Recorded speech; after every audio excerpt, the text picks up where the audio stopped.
Chebesao. Free talk, more data. Digicel. Experience the all-new Digicel talk and data plan. Get more data with unlimited talk right now with Digicel. Get 500 megabytes of data with free talk for 7 days for only $25. Now you can enjoy data with free talk. Yes, talk and data plans that cater to your needs. Now at Digicel. Digicel terms and conditions apply. Digicel. Be extraordinary.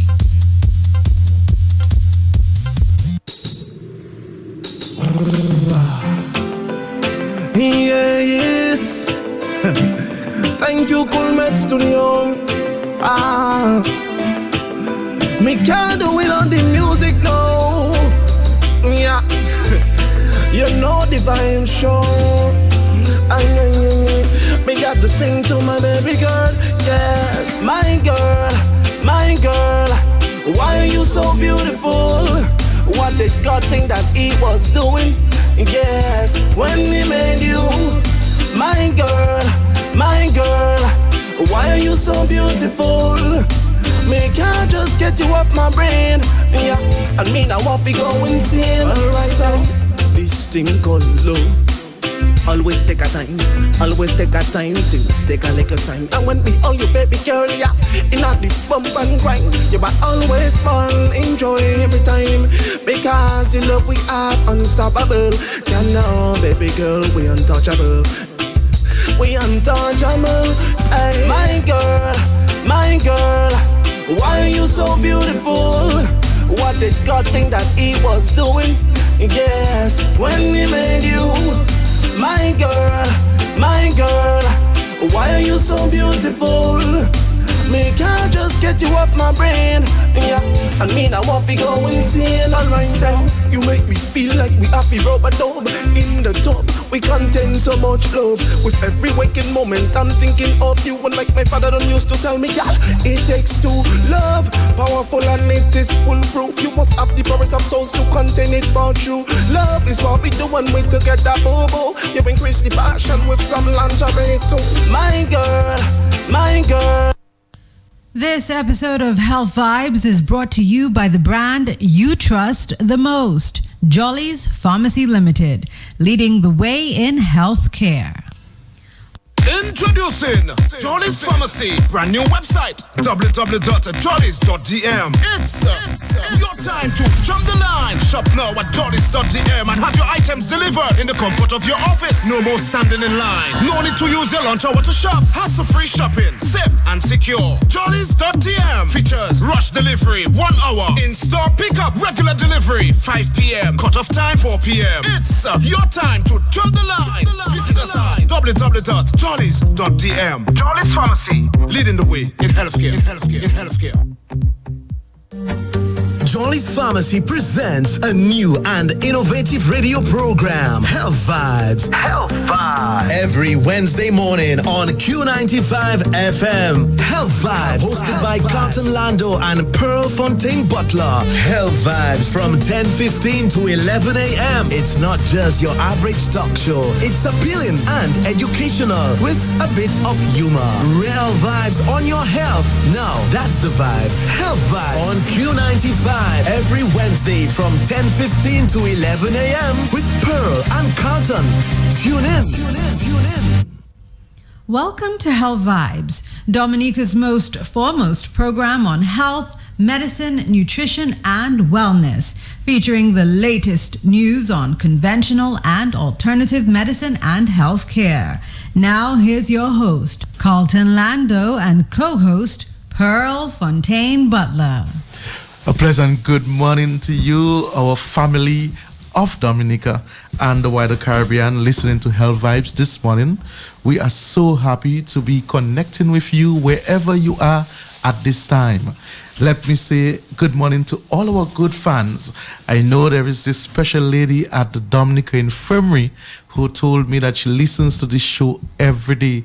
Every day, Pearl, we walk around and people are asking, what next? Right, You know, right. everyone loves Health Vibes. That's right. Good morning, Health Vibes. Let me just say good morning to, good morning, Health Vibes. Good morning, Dominica. Let me just say good morning to you and good morning to the office of Dr. Williams, because he too has said this is such a great program. So we want to say good morning to you today. Definitely. We have a very interesting show today for you. We will be focusing on animals' health and its impact to man. And so we have Dr. Reginald Thomas, who is Dominica's Chief Veterinary Officer. He will be our guest this morning. And we are very excited to have him. Definitely. But before we have that conversation, in health news this morning, women nearly twice as likely to have anxiety as men. A global review reveals women are nearly twice as likely to experience anxiety as men. Its author from Cambridge University say, in addition to women, young people under 35 and those with health problems are particularly affected. They estimate that 4 in every 100 people have anxiety. The review of 48 published pieces of work says more research is needed to find out which other communities are at risk. Published in the journal Brain and Behavior, the global review of 48 studies found that more than 60 million people were affected by anxiety disorders every year in the EU. North America is thought to be worst affected, with 8 in every 100 people having anxiety, and East Asia least affected, 3 in 100. Although the proportion of people suffering with this mental health problem stayed fairly constant between 1990 and 2010, the authors said it was a problem which was rarely researched, unlike depression. Carlton, what is anxiety and how do we treat it and what causes it? Anxiety basically is characterized as a mood disorder, and it has a lot to do with chemical changes that happens in the brain, whereby the brain releases high levels of noradrenaline, which can basically cause acceleration of the heartbeat. It can cause irritability to the GI tract, the gastrointestinal tract, making you feel like, you know, you want to go to the washroom. People normally simultaneously or synonymously classify it as almost like fright. You know, they're just feeling frightened. You know, there's this nervousness in the pit of the belly. You know, people would say that. Anxiety is a condition that is usually a secondary complication of something major. So you worrying, or you know, so the worry is the base, but the anxiety comes with the worry as a secondary. Because I was just going effect. to ask you, does worry and stress have anything to do with it? Definitely. I mean, when you read this, and I'm thinking about Cambridge, England, and you're talking about modernization and development and how it affects man. The everyday hustle and bustle and traffic and noise and lights and all of that. You get off the train and you have to be hustling to get to the office, and you get to the office and you have work to do and you have deadlines to meet, and the pressure just keeps on going. Yes. So that in itself can precipitate anxiety. For smaller islands, it comes in different ways. How do we deal with our typical stress? What's our state of mental health, our general health patterns, our social habits can also cause anxiety, and even how we deal with, stress and children and family, so that in itself plays a huge role in the whole, prevalence of anxiety worldwide. Now, the question is, how do we treat it? Before we can even talk about drugs, relaxation. How do we, find a time of day to just sigh and breathe and relax and just relax and all this, just tell yourself this too shall pass. They have the saying, you heard our parents saying that Rome wasn't built in a day. That's right. the things that we're going through, other people is going through worse than that situation. And so sometimes we sit and we worry. The vehicle, you crash your vehicle and you wonder, boy, why did I take that route? It happened already. The important thing is to think of the solution. And so sometimes we have to look at things that way. But medications are available for people with chronic cases of anxiety. We normally recommend a psychiatrist do an evaluation and get a confirmative diagnosis. And once the diagnosis is formed, we can give you a particular class of drug that will really calm you and relax you and actually help with receptors from controlling the amount of noradrenaline that is secreted. So there are medications. Don't lose hope. Whatever you're going through, tomorrow is always better. Okay, up next, the CDC reports obesity rates rising among women. New research shows more American women than ever before are obese, while the number of men carrying around far too many pounds has held steady. And a second study finds U.S. teens are another group that continues to struggle with obesity.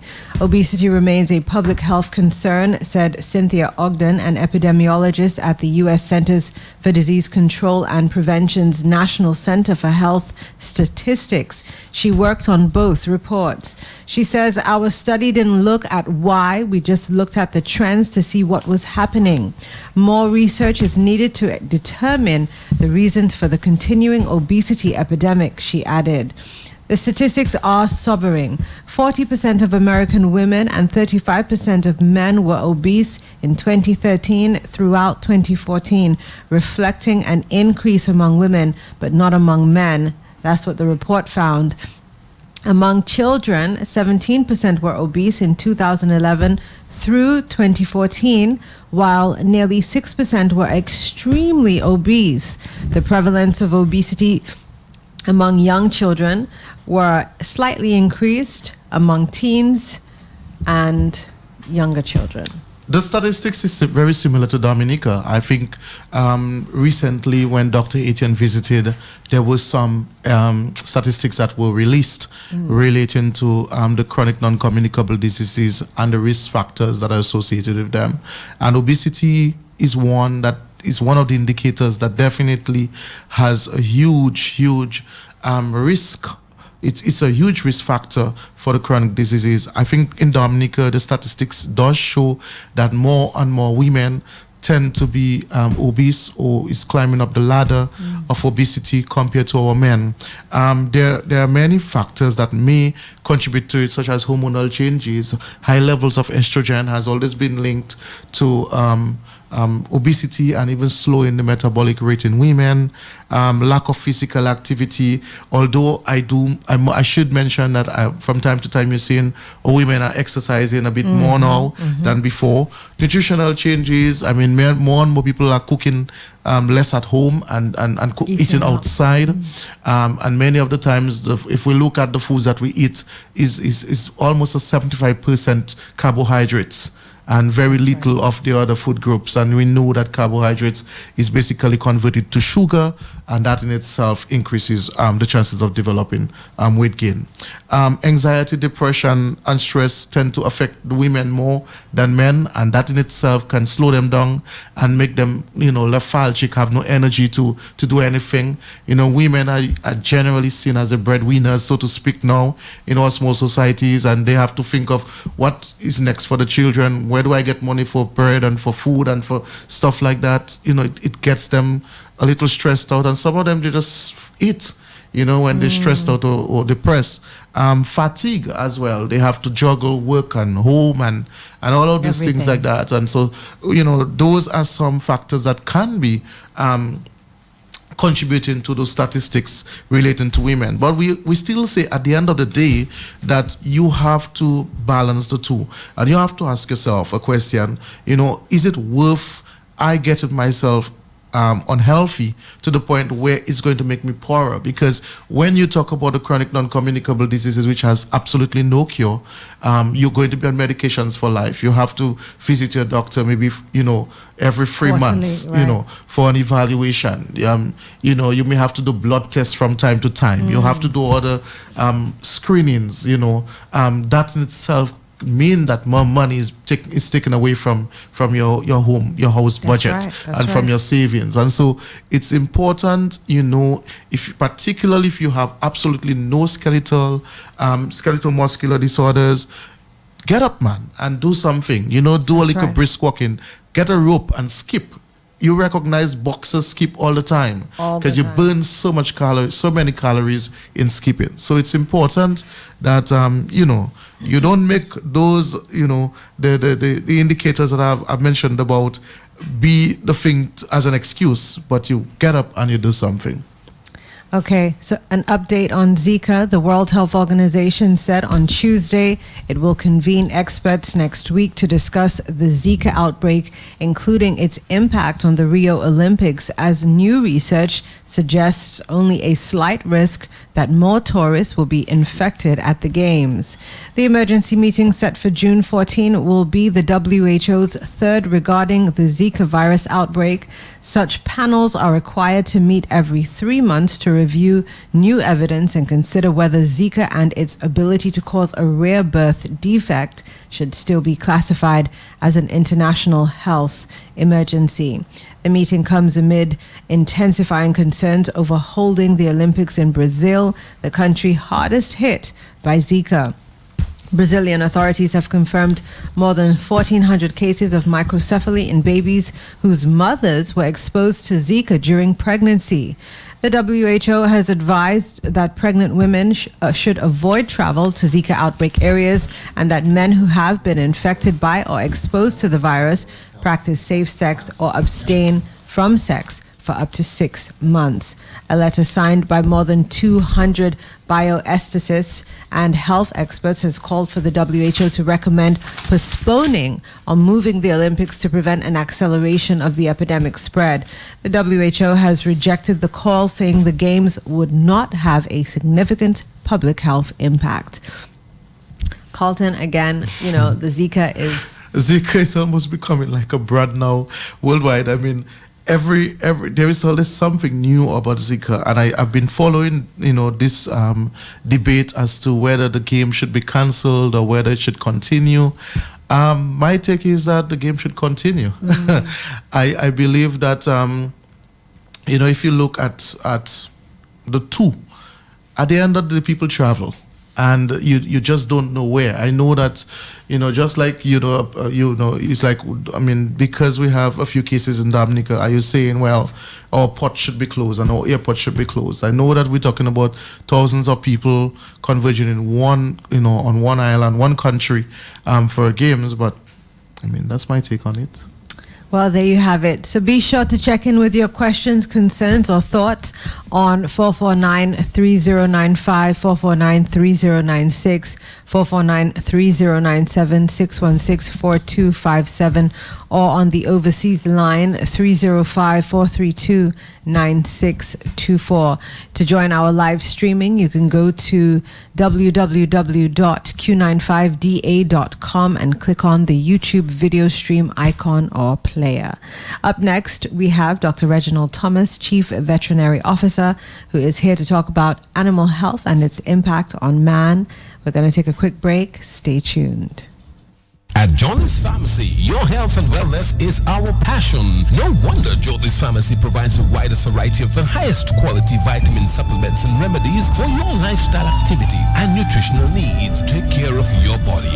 Get the multivitamins advantage supply to enhance, promote, improve, repair, and revitalize your body. Johnny's for the complete line of preventative and curative health supplies and tonics. Rejuvenate with men's and women's one-a-day tablets. Boost concentration. Tricentrum Silver and omega-3s to build your immune and nervous system functions, strengthen your cardiovascular system, boost bone health. For stamina, get all your natural balanced megavites herbal supplements, men's daily formula for sexual energy and function, soap palmetto plus supplements to soothe joint pain.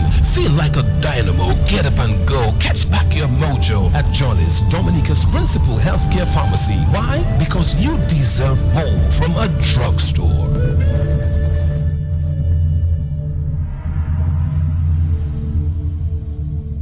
You're listening to Health Vibes. All right, so we're back with you. As we said, we will be talking with Dr. Reginald Thomas today, as our focus is on animals' health and its impact on man. Every one of us, most of us love animals. Many guys these days have dogs, pit bull, Rottweiler, the names. People have cats, you have pigs, you have horse, goats, and so forth.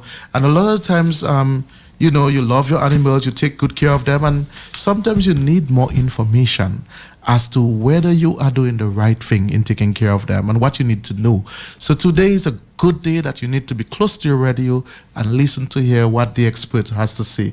So let me begin with this. I was doing some research in preparation for the show, and I came up with this amazing article from the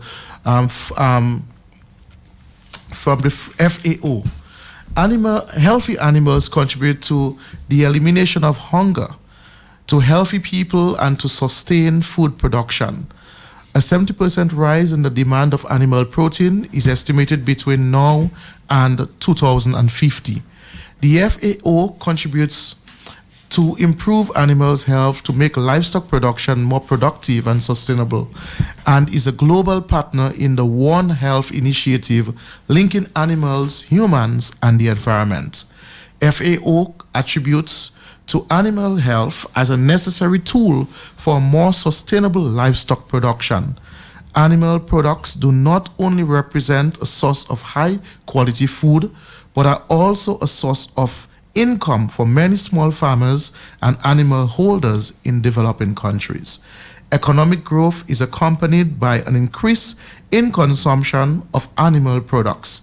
Livestock product contribution to agriculture's GDP is significant in many developing countries. Dr. Thomas, why is animals' health significant to health education? Well, a pleasant good morning to all listening here and overseas. It's always a pleasure to be able to interact with the general public in areas of education. Animal health, as it relates to healthy animals, is significant in reduction, as the FAO indicated, in reduction of hunger. So you need a healthy animal so as to produce good food. Livestock production, as is indicated there, contributes significantly to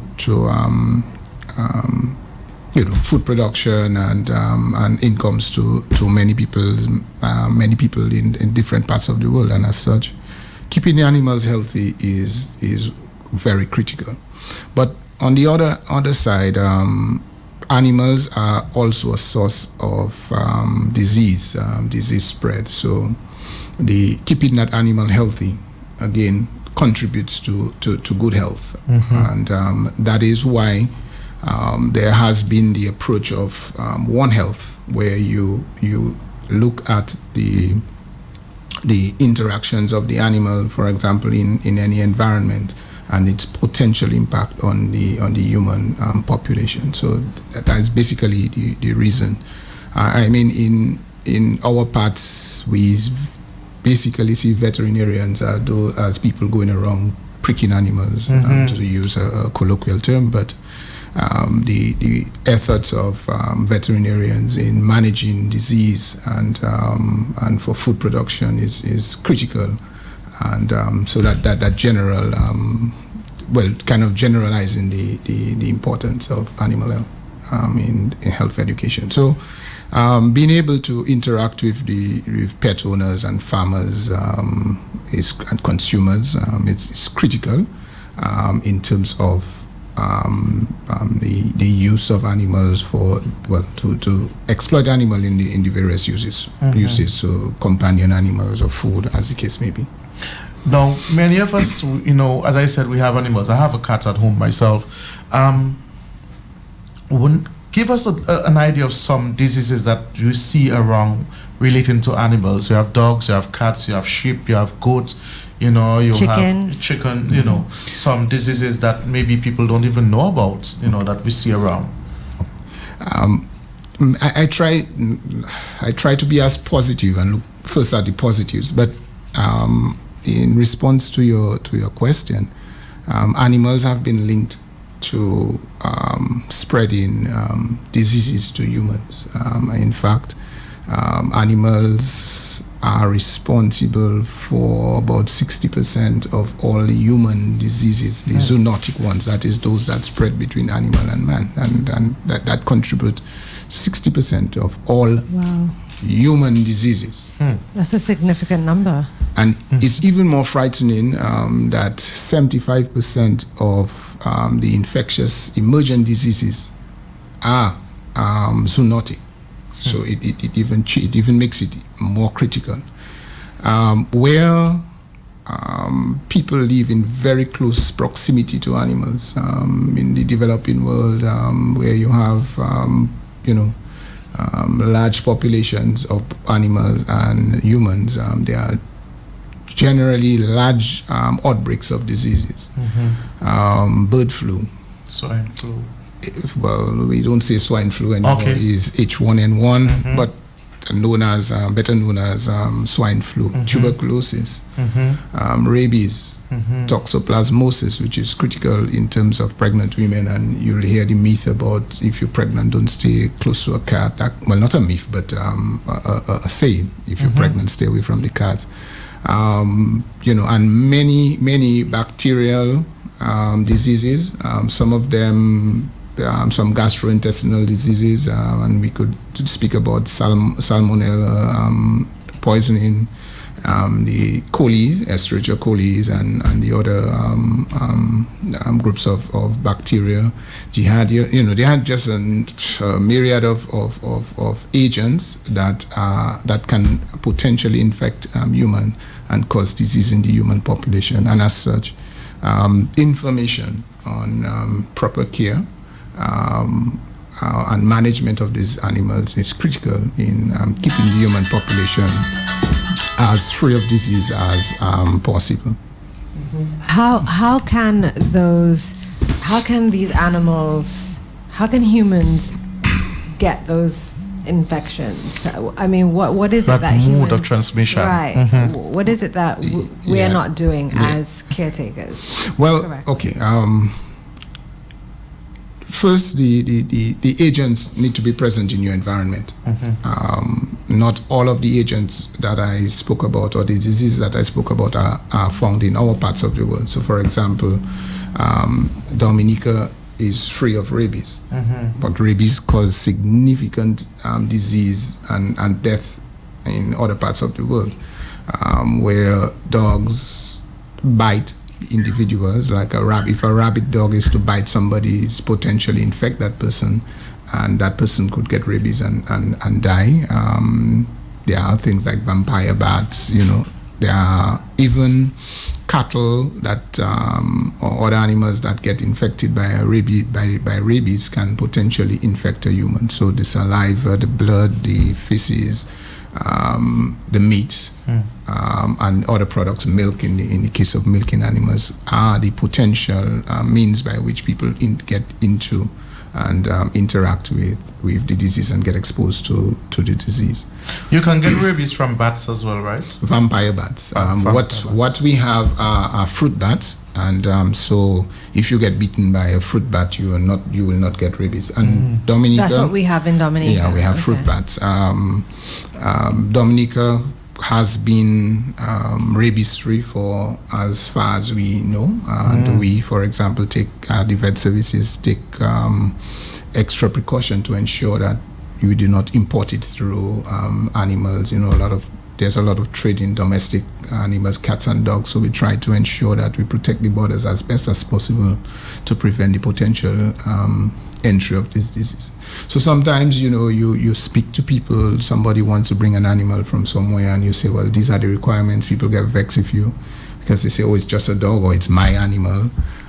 But the potential impact on the Dominica population is much more critical to us than trying to facilitate one individual that may want to move an animal. So this is where we are in terms of this. So at those ports of entry, what measures are taken to ensure that these animals are infection-free? Okay. Well, animals coming in, every animal coming into the state would have had an import permit, and through that process, we would ensure that that animal is as disease-free as possible in terms of the vaccination programs and other treatment protocols, and also to be examined prior to export by the competent authority in that country. So it could be the USDA, if it is the US, it would be the Canadian Food Inspection Agency. But basically, this capacity resides in the ministries of agriculture or environment or health, as the case may be in this specific country. So, all in all means, again, to ensure that certain diseases do not enter. Let me ask you, let me just, I remember Pearl, I was flying to the States, and I stopped in Puerto Rico, and I had a sandwich, and it was a pork sandwich, and they actually discarded my sandwich. I couldn't get in with the sandwich because it was made from pork.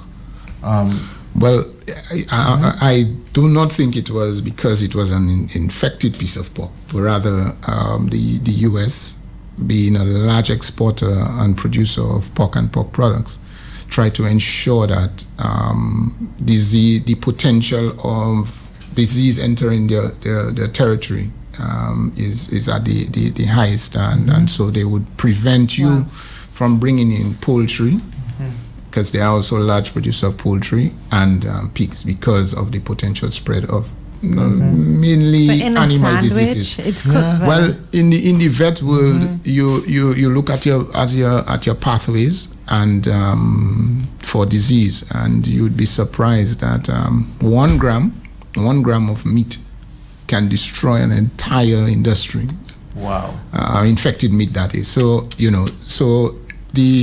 I understand the people at in Puerto Rico, but the saddest part though, when we impose or try to manage our borders, sometimes people get vexed. So around Christmas, nobody likes Dr. Thomas. Dr. Thomas bad. Dr. Thomas taking my meat. By the end of the day, we have our population to protect, and we have our animals to protect. And that's what we are paid to do. That's what we have been trained to do. And so we try to do it to the best of our abilities. How often should one take the pet to the veterinarian? Well, for fear that people might say I want to make money, but really and truly, monthly visits. Monthly visits are necessary. What? I have a cat. I've never taken it to no vet. No, you need to take the animal to the vet. You need to be able to treat against internal, external parasites. So you don't want fleas in your house. So you want to be able or ticks. So you want to be, because things like fleas and ticks can also spread human disease. So what if you buy those powders and shampoos that are commercially available? That is good too. But your professional has to be able, because you wouldn't take your child and just treat your child. You'll always take your child to the pediatrician at some point. And it's the same. Veterinarians are trained. At that point, you try to do a little bit of education. You cannot feed that. You need to do that. So at least once a month. If you cannot do it, at least once every 3 months. Take the animal. Let the animal get a visit, pamper the animal, get the animal going. For the more common animals here, dogs, cats, what's the common sign or symptoms that says, my pet is not well or my pet is ill? But generally, once an animal goes off feed, stops it, then you know something. I mean, if you have a dog and it's eating every day, but it goes off feed, that is a critical indicator to you something is wrong. You may see vomiting, diarrhea. These are also common symptoms that indicate some level of disease. You may see lesions on the skin as well. So there are a number of things, but generally once an animal goes off feed, something is wrong. But people say, I've seen it, whereby you'd find a dog or a cat eating grass, and they'll say, well, they may just be going through a phase and they want to eat particular grass. They call it remedy grass, and not eat the food. Does that really gives an indication that something is wrong? I think the God created the animals, and He gave them certain instincts and behaviors. I have not been able to, in my experience, been able to directly link eating of grass to disease or cure. Some people say, "Oh, they can't eat the grass to cure themselves." I mean, remember the animal was wild. We domesticated the animal. So at the end of the day, when I say we humans, at the end of the day, the animal at some point they revert back to their natural wild. Yeah. So for me, it's a lot of just observing and looking at their behaviors. For example, animals can pack up. The dogs, for example, go into packs and go and slaughter livestock. And you link it to the full moon. I've seen that. But, for real. I mean, but you see a little tame dog. Your dog almost don't want to back, but it becomes a killer and goes out and so the animals from time to time revert to their natural self and or natural being and do certain things. So again, I just try to learn from them as much as possible. So I've seen situations, especially in the developing countries, whereby you love your dog so much, you share ice cream with it, so it licks the ice cream, then you lick the ice cream too. Or you kiss your dog, or you kiss your cat, you have them sleep in the bed with you and all of that. I mean, is that good practice? I think to a certain extent, in the developing world, we have seen an exaggeration of care. If you well, yeah, dogs are wearing clothes. Hello. But we also need to understand that dogs, pets have become part of families. So imagine somebody does not have any children, and they may even have certain psychological diseases or disorders, and the only creature that brings that kind of joy to them is their pet. No, you would kiss your child. Okay. So again, Thomas, but a child does not equate to a pet. I am not saying that. I am not saying. I went all around to talk about this. But I'm not at all advocating that people go about kissing the dogs. Again, there's a different culture. There's a culture. They take the animals to the vet. They brush their teeth. They pamper the dog. So it may seem abnormal to us, but if you look at everything that goes into caring for that particular pet, I mean, if they feel comfortable doing it, they're not dying. I guess they have the right to do that. I am not, and I want to underscore that I am not at all advocating that kind of care. Okay. Good morning, caller. Good morning. How are you this morning? Very good. Can you speak a little louder for us, please? Hi, good morning. Good morning to you. And how are you? We're doing good. Okay. I would like to make a suggestion. Definitely. Am I on airplane? You are. Yes. Okay. Good morning, and how are you? We're doing good. Okay, all right. Let me ask this question, please. I've observed you never really indicated that persons could make a call or something if they would have any questions. We did say at the beginning. We did say that in the beginning. Oh, okay. Well, I wasn't aware of that. Okay. Yeah, so I had gone on the outside, so when I came in, I observed you all were still on. Okay. But I know the topic you all all right. Do you want to make a contribution towards that topic? Yes, please. Let's go. Let me tell you, if let's suppose one would have a cat or a dog, with that type of condition. Which condition? Known as rabies or whatever, You love your dog, you love your animals so much. What would one really have to do, to get away, because this condition I've observed it's not too good, to be living with, so to speak. So what could one do? Okay. Yeah, anyway, thank you, and welcome. I'm listening. Welcome. Okay, Dr. well, Thomas. you could take the animal to the vet. That's number one. I'll let Mrs. Thomas. I think that's the most critical. But again, Dominica does not have rabies, and I want to. Sometimes people call diseases, the dog is sick, you probably have rabies, but we don't have rabies. Veterinarians in their duty, in execution of their duties, always consider the potential impact on the human population. We are so trained.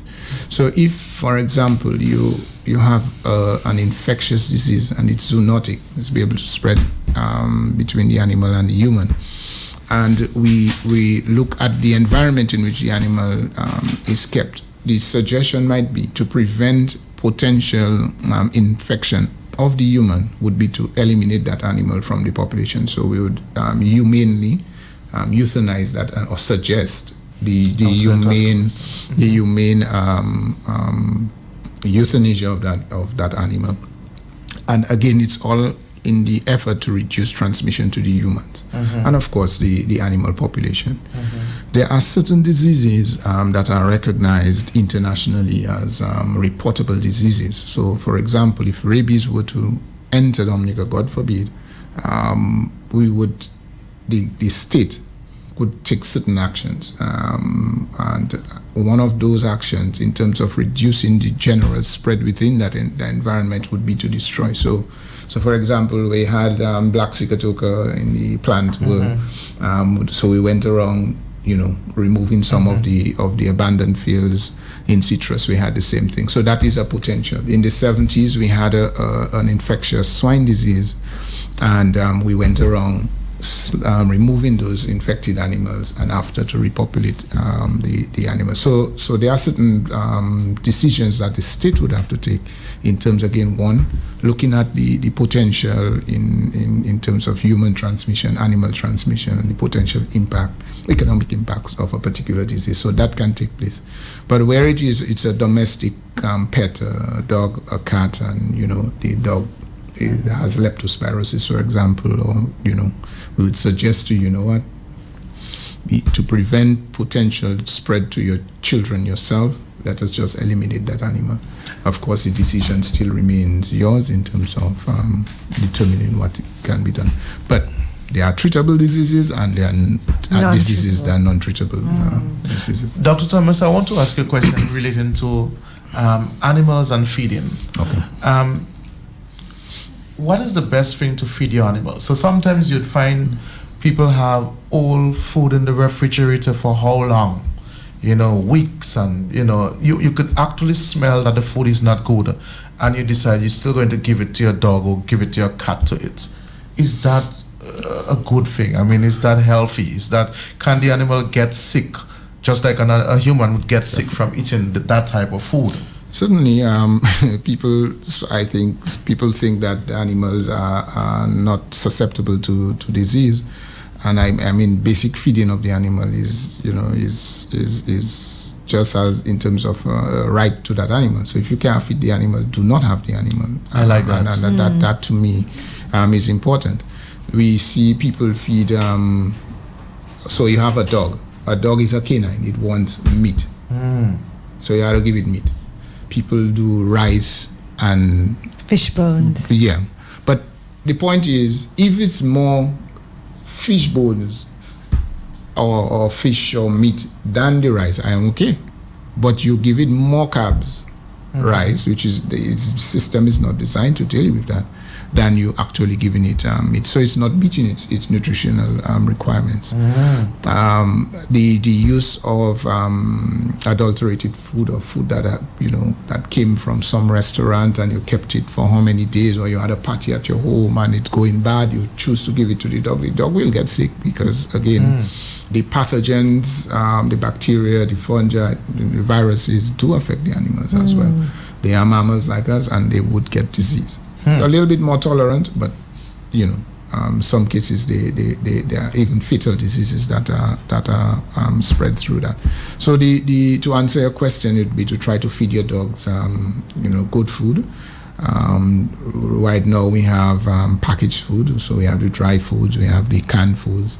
If you choose to cook food, rice, for example, so you could use the pet rice that is available, or regular rice. but try to put in some of the requirement in terms of the protein, the meat for that particular animal, as the case may be. So do you think, someone may ask the question, which of the two foods are better? The ones you'd buy packaged or I cooking for my animal? It really depends. It really depends on your particular preference and possibilities. Again, once you meet the nutritional requirements of that particular animal, that's critical, because sometimes you may give food, but you don't meet the nutritional requirements, so you still predispose the animal to disease, just like us. I think that's very important to note, because I think balance. some people get animals, or they say, you know what, I want a dog, and don't educate themselves on what they need to feed the dog, what goes into taking care of a dog. Growing up, like you said, it's a culture thing. Growing up, we didn't have animals. In London, we had a cat, but the cat would always leave and go elsewhere to our neighbors. So it wasn't really like our pet, so to speak. And when we moved to Dominica, if I went to Grand Bay to visit my grandmother, you would hear people saying, mash, Shane Ali, that kind of thing. Like, the dogs were not meant to be around us. Yeah. So I didn't grow up with pets. But you find that there are people who get dogs, or I feel for a dog today, and let me get a dog, and not educate themselves on a dog. We have a Good caller. morning, caller. Good morning. Yes, good morning. Morning, how are you? Fine. A question I would like to ask. The man spoke about giving dogs bad food. Dr. Thomas. And I've seen so many dogs around and cats around eating stray dogs, eating all kind of food they can find on the street and all about. And to me, they're looking healthier and outliving a lot of the dogs and cats people buying expensive food for. Have a blessed day, bye-bye. Okay, good morning. That's a valid observation. Valid observation. However, the caller did indicate what they can find, and I could go on in the human population. The people on the street, they're not dying, and would look at what they're eating. That is what they can find. So I don't want to go into discussion which is best. The important thing to me is that if you have a pet, there are certain responsibilities that you have. You need to get it to the vet to get care, and you need to ensure that it is fed and housed properly. So that whatever the individual can do within that, because we don't all have the same possibilities, but whatever you can do, to me that should be the objective in trying to write for that animal. Let me ask you, doctor, if I may, how prevalent is animal cruelty in Dominica? Is it of concern? It is a major problem to us. As veterinarians, we see many instances of abuse. A lot of it has to do with our culture, in terms of our cultural upbringing and understanding what it is, what it means to care for the animals. So, for example, farmers will tell you goats don't drink water, and they would never feed their goat, give their goat water.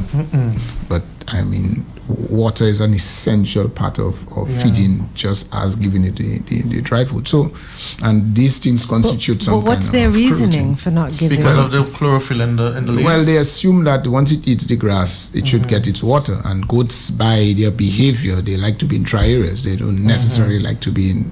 But you have to feed cattle. People tie their cattle by the road. Days, no water, nothing. They're just tied by the road.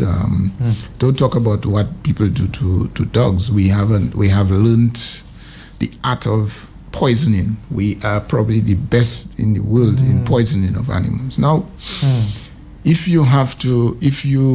for some reason you reach the point where you have to destroy an animal, there are humane ways of doing it. But to poison an animal, to leave it by the street and have it suffering, that is cruel. Sometimes, it breaks my heart sometimes when I see the state at which some animals come and what people do to animals, and for no reason sometimes.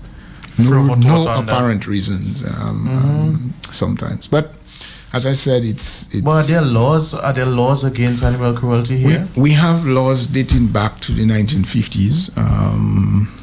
part of it, like most laws in Dominica, is enforcement, being able to enforce it. So you have a man or an individual whom we tie an animal with a piece of wire around its neck, and the wire goes down into its skin, and you call for support, and sometimes it's not, people don't understand the importance of that. But as I've said, if you are not able to care for the vulnerables in your population, it tells a lot about what kind of a person that you are, what kind of a population you are.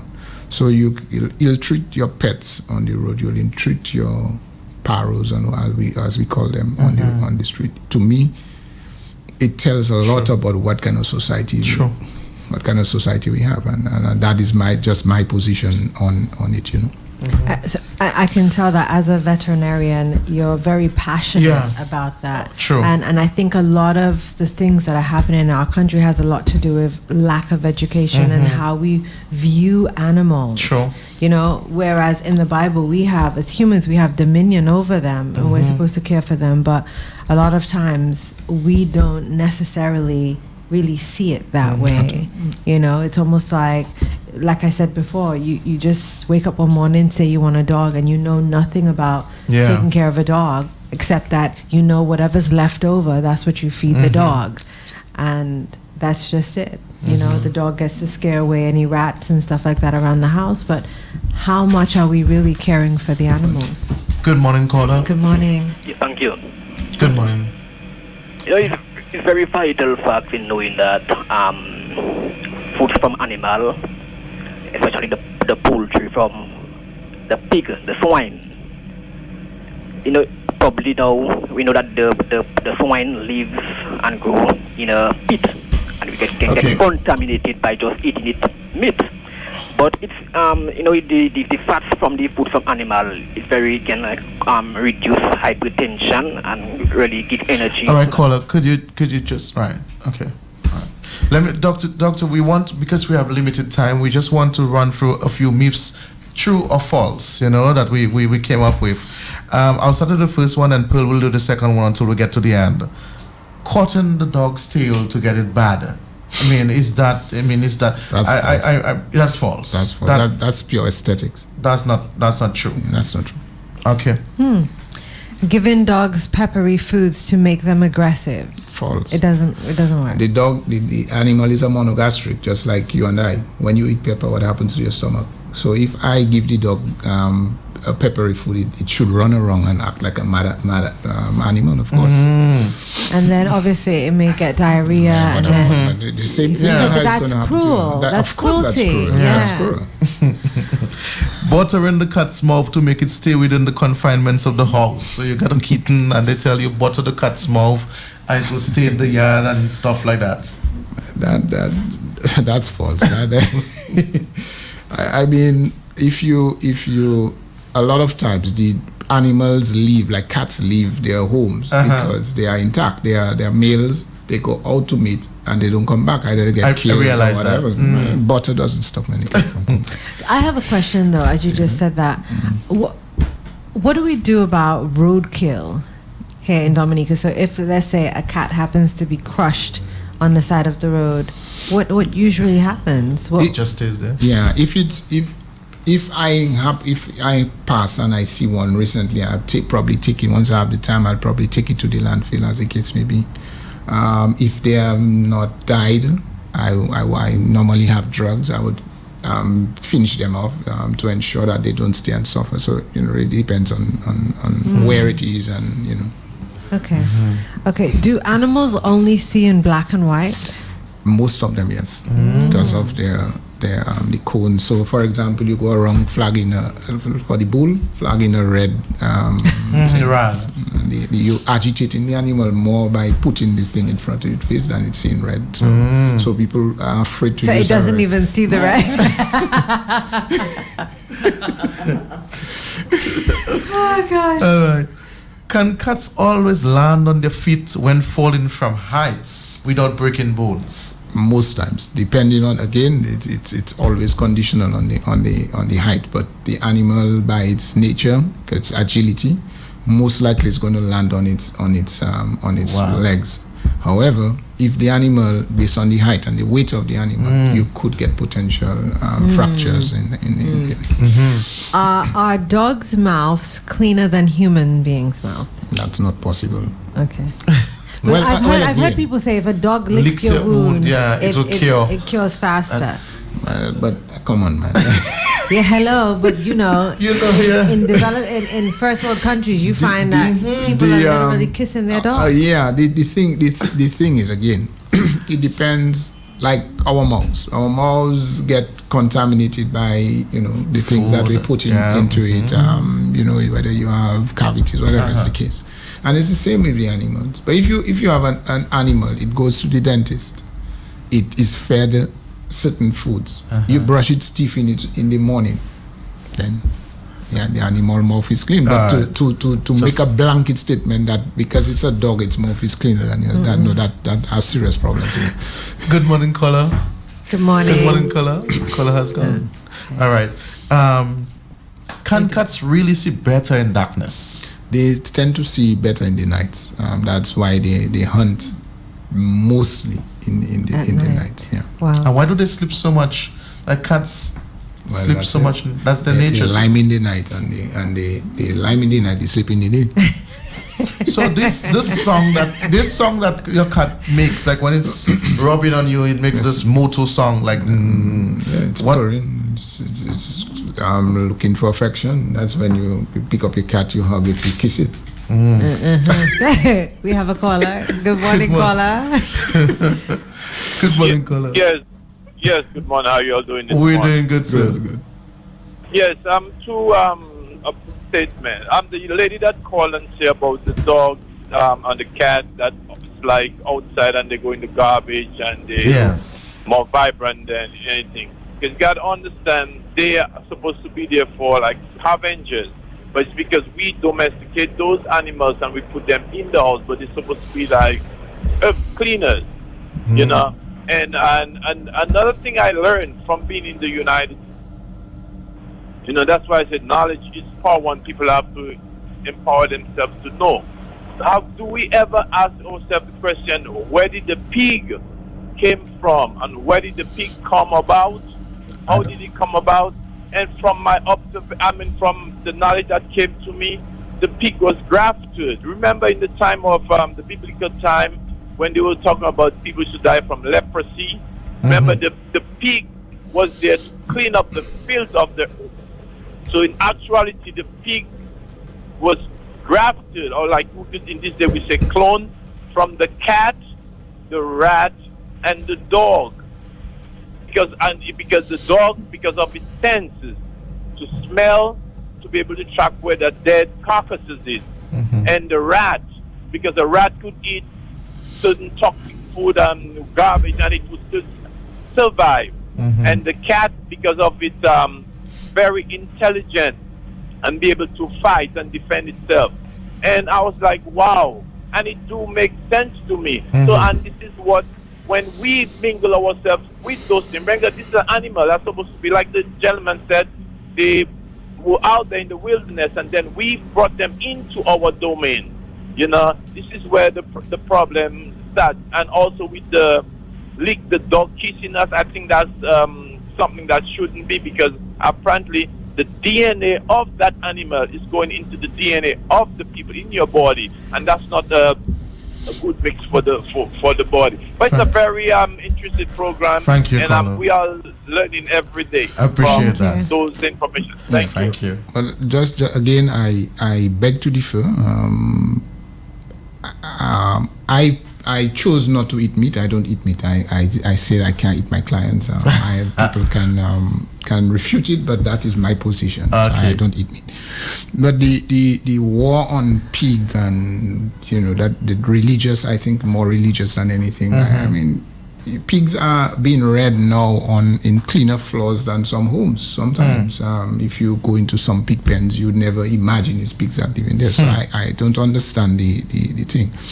They believe that the pig is unclean, and that is for the religious people. I don't share the sentiments. And to go on and say, well, that the dog should be or the pet should be scavengers, and again. to me, God created his, and that's my personal view on it. God created every animal. God didn't clone no animal. They were created. He created all types for all types of uses and benefits to man. So, Doctor, let me ask you. I know that there, and it's not merely getting into the religious aspect of it, but there have been lots of talk about pork and its levels of parasites, and it's one of the most unclean meats in terms of its benefits to man. Is that true? As a scientist, as a specialist in that area? Again, if you rear the pig out in the open, like we reared pigs before, what we call kosher labu, where the pig was tied under a tree and then the pathogens are in the soil, of course, it's going to transmit it. If I tie you there, you're going to get the pathogens as well. So to blame the pig because the animal is in a particular environment, I think particularly unfair to the pig. Of course, pigs by their construct have certain susceptibilities in terms of to particular pathogens, and so, for example, some of the roundworms that the pigs have, we also get, and so it creates that potential spread to our human population. But that is just how that animal is so constructed, also designed. In terms of eliminating the potential environment where that spread can take place is critical, and once you can eliminate that, there's nothing wrong with if eating pork. If I had to eat meat again, I'll eat pork. Let me ask you: can someone, because people ask that question all the time to pharmacists, can I use the same worm medicine that a human person takes for my animal? So could I buy Zentel to treat my dog or my cat?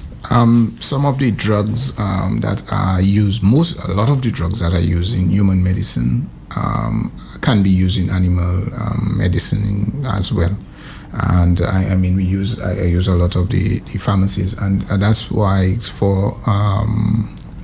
and there's probably another point of discussion, the use of antibiotics and the potential impacts on the human population. And in fact, there's a major worry taking place now because of antibiotic abuse and use. And so you can. The preparations for animals, they are less stringent than what it obtains for the human. But amoxicillin is amoxicillin, tetracycline, metronidazole is metronidazole.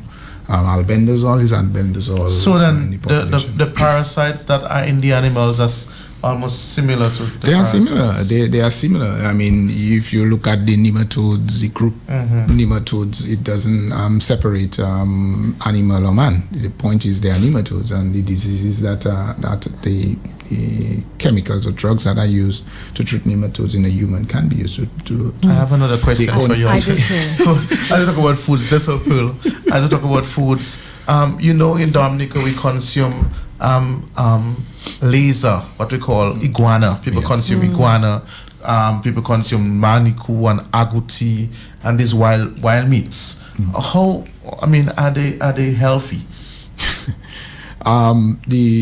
They themselves carry particular pathogens, and you have to be careful how you. Because that's a reptile. Yeah, you're right. So you have to be careful how you manage them.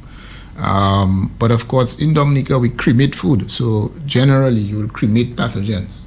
What do you mean when you say cremate pathogen? What do you mean? Unless your meat doesn't fall off the bone, it's not cooked. Oh, okay. That's cremation. You're not eating. You want it? There's a cost of it. All right, that's pure cremation. But again, there are diseases in the wild animals that you have to be particularly concerned about, and in terms of handling. So we have been wondering, for example, whether leptospirosis actually resides in agouti. Is it possible that that's a reservoir? And so these are concerns for us in terms of going forward. So we're looking at doing some work with some agoutis, just to see if it really resides in that population and is a potential pathway of disease to the human population. So, so a lot of things that we do, trying to ensure that the human population is healthy. Because at the end of the day, when you look at a plate of food, 60% of what is there, a vet may have passed in it. Be it fish, meat, cheese, eggs. It's true. And we are not as recognized as we should within our population. But the truth is, if you look at every day you eat a plate of food, just look at the ingredients many times. Right. Even your cosmetics. What's so funny? My question to you would have been, what role does a veterinarian play in food safety? And I think we again, foodborne diseases. As I indicated, 60% of diseases of man come from animals. Right. And a lot of them are actually foodborne illnesses. So then the role of the veterinarian is critical in trying to ensure that the food that we eat is as healthy and safe for consumption. Okay. So your role is very significant with the abattoir. We are critical in food safety from the point of view we do what is ante-mortem inspection. So we'd want to ensure that the animal is healthy before going into the plant, and when the meat is produced or the animal is slaughtered, to go in and verify that yes, indeed what we saw outside is indeed the case, and to take the necessary action to manage it. This happens worldwide in terms of trying to ensure that there's always safe food. So, one more question for you before we wrap. You have a number of questions. How safe is using blood for like black pudding? The people use the blood and they make things with it. I mean, how safe is that?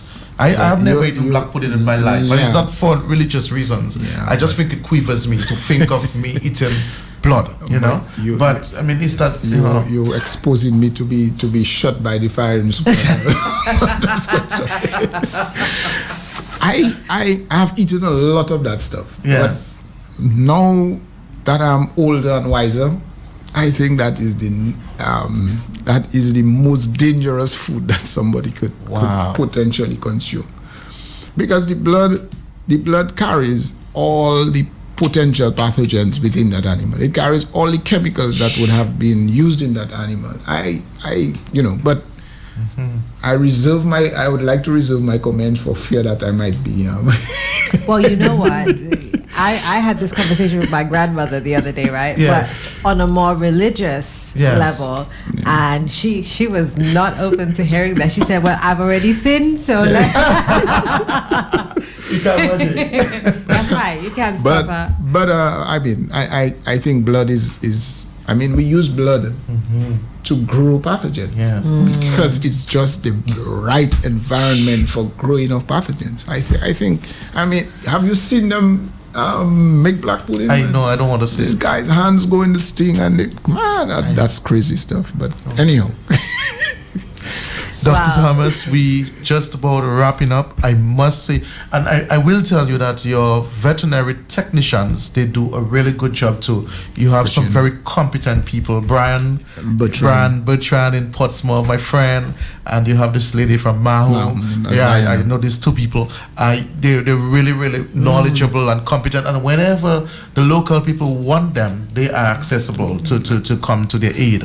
So I want to pick them up this morning. I think you have a great team. I think there's so much more that we can learn from veterinarians as it relates to animal safety, food safety, and animal diseases and how it impacts human being. I'm sure in the future we will have you maybe explore more, because there are many questions that we had that we didn't explore. So I do believe that in a subsequent show we will have you on board. We really want to thank you for taking the time off from your busy schedule to be with us. Dominicans, as usual, Health Vibes is your show. You have made it what it is. What we will be doing subsequently is that for our next topic, we will have it announced earlier on, so preview, earlier clock. what is the topic. So from the Monday, Tuesday, you'd begin to know what the What we're topic gonna talk about. is going to be on for Wednesday. Until next time, I'm your host, Carlton. And I'm Pearl Fontaine Butler. Have a great day. Take care. Bye-bye. You're listening to Health Vibes. You were listening to Health Vibes, a production of Jolly's Pharmacy Limited.